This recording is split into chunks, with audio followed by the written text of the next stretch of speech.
Well, hello everybody. This is Randy Knar with Maine Wildlife Management. And today, we're talking about live trapping in the winter. A lot of the calls that we get, almost always homeowners, property owners, managers, they want us to live trap and relocate wildlife. Up here in Maine, today we're January 30th or so, and it's probably about 5 degrees up, maybe 10 degrees. It's super frigid. Last night, I don't know, it was probably getting close to below zero. But one of the problems you run into with relocation in general is that not all animals have a very high success rate or survival rate. Squirrels, particularly, they have a super horrible survival rate. Flying squirrels, ermines, they're just so high strung, they just can't handle the stress of being moved. And here, we're in winter, where you want to live trap an animal.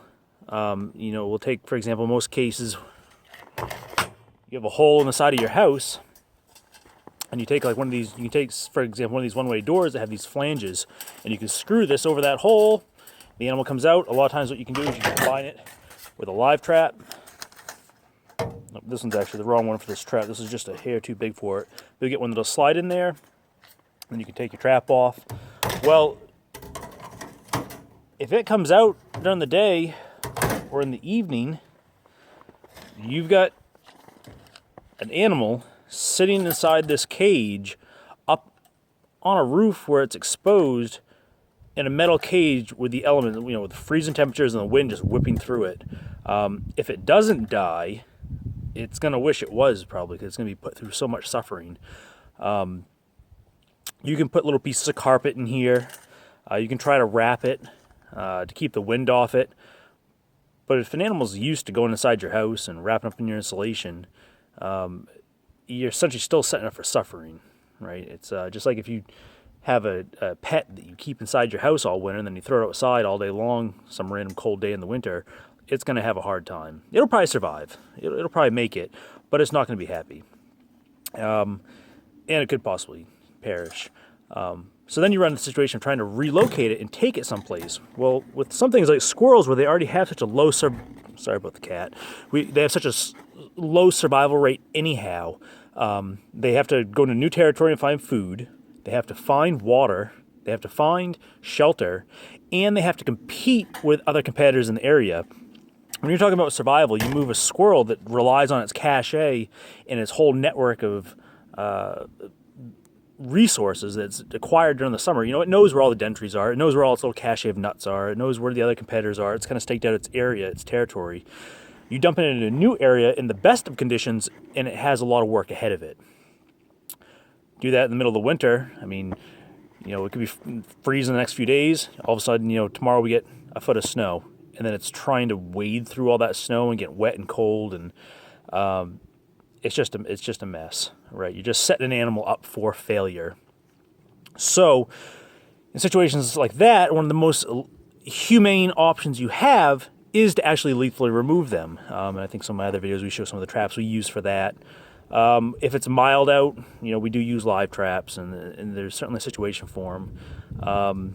They're not guaranteed to die. If we've got a big warm spell coming up, we've certainly relocated in the winter, maybe, as we get close to March, if we don't have a lot of snowpack. Like this year was a huge year for acorns up here in Maine. We had a huge mast year. And we've had some that we've relocated several of them in oak groves where the food abundance is still so high that, they have a relatively high success rate. We've released some by our place and actually they've still been just fine. They've been kicking right along with no issues. But it's kind of I don't want to say judgment call, but you're definitely increasing the risk to the animal by trying to relocate and live trap in the winter. It's just hard on them. And while we do definitely, absolutely will euthanize and kill animals, we want to minimize any type of suffering as we can. So one option that also gets touted quite a bit, folks want to do, is these one-way doors, right? So instead of putting the trap on here, you've got this little flange. Whoops, it's like a half trap, and it's got this flange. If you can see that. In the side, you've got this little door that's just spring-loaded, right? So you've got one hole in the side of a house. You get a squirrel that just moved in for whatever reason. More than likely, it found an opening that it wants to exploit, or the populations are so high that they've run out of denning areas, or it's just lazy and doesn't want to go build a nest. It's way easier to go inside your house and get up in your insulation.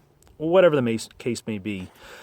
You can take these, you screw them over the hole, and the animal's going to come out eventually to get some food, gets water, go visit your bird feeder, and it goes out, slips out, the door closes behind it, and when it comes back, it can't get in. If it tries to lift the door up and ends up stepping on this, I don't know if you can see that in the picture now, it ends up stepping on that little shelf right there, and it can't get the door back open. These can work. There's a lot of companies that will, that's their go-tos. They'll just throw a one-way door up there and call it good. But if you've got an animal that's determined to get back in, and especially an animal, a rodent such as a squirrel, that has to chew on things to keep its teeth filed down constantly, say you've got a mother with babies and you just separated her, she's getting back in. Animals aren't the same as humans, but if I lock you out of your house tomorrow, or you come home and you can't get in, you're going to find a way in, right? An animal that really is determined to get in is going to find a way, especially if they can just make a hole wherever they want to go.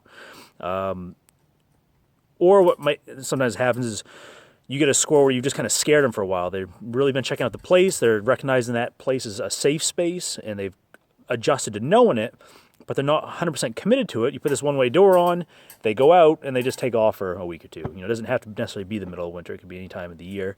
And they just, blow off for a while. Well, they're going to come back. And if they really want to get in, they're going to work at it. Even if you seal it up, we tend to try to go over all holes and seal them up with sheet metal and hardware cloth and, make them permanent. But if they're determined enough, if they just go up around the corner and just start chewing away at it, working out a little bit to a time, they're going to come back. So sometimes there is definitely a case for actually removing the individual that's trying to get in. It's kind of like beavers. All beavers will dam up a flowage, but sometimes you run across some that are more prone to damming activity than others. It's just like they are just compulsive dammers. And I think sometimes you get squirrels like that also, that they're just compelled to go. They've kind of learned that there's something good inside the house, and they want it, right? So these can work. We don't tend to use them that much because we tend to just get a lot of callbacks.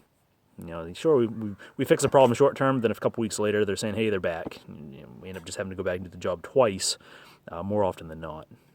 So we'll use them in conjunction with live traps, but this time of year, dead middle of winter, one of your most humane options is going to be lethal removal.